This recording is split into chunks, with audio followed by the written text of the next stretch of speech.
ધ્રુવજી મહારાજના વંશમાં આગળ જતા અંગ નામનો રાજા થયો, ભગવાનનો ભક્ત, પરંતુ એનો પુત્ર ભયંકર દુષ્ટ, જેનું નામ વેન.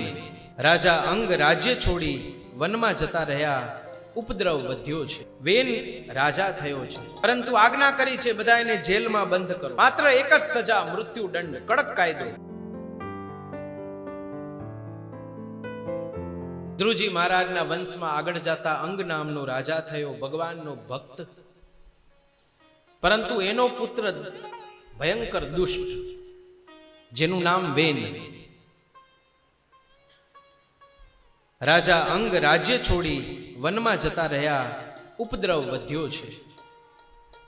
વેન રાજા થયો છે, પરંતુ આજ્ઞા કરી છે બધાને જેલમાં બંધ કરો, માત્ર એક જ સજા, મૃત્યુ દંડ, કડક કાયદો. શાસન વ્યવસ્થા ખૂબ સારી, પણ બધાએ ત્રાહિમામ પુકારી ઉઠ્યા છે. યજ્ઞોને બંધ કરો, ઋષિઓએ સમજાવ્યા, માન્યો નહીં. અંતે હુંકાર માત્રથી ઋષિઓએ વેનનો નાશ કર્યો છે. માતાએ તેલની કોઠીમાં સાચવીને રાખ્યો છે.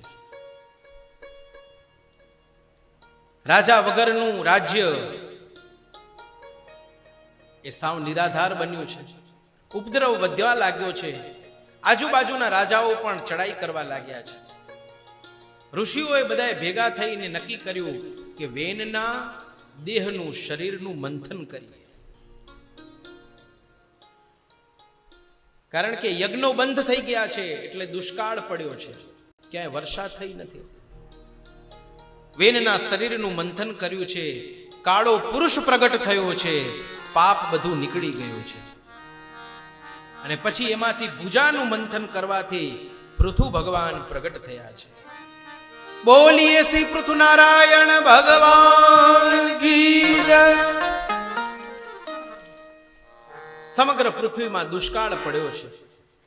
પૃથ્વીને દંડ આપવા માટે થઈને પૃથુ મહારાજ તૈયાર થયા છે. પૃથ્વી પૃથુના શરણે આવ્યા છે. કહે, યજ્ઞો વગર વરસાદ કેમ પડે? તમે યજ્ઞ કરો. પૃથુ મહારાજે યજ્ઞોને પાછા પુનઃ પલ્લવિત કર્યા છે. કૃષિ સંસ્કૃતિની શરૂઆત થઈ છે. 99 અશ્વમેઘ યજ્ઞ કર્યા છે પૃથુ મહારાજે. વર્ષા વર્ષી છે અને ધરતીએ પુષ્કળ ધાન આપ્યું છે. દુષ્કાળનો નાશ થયો છે.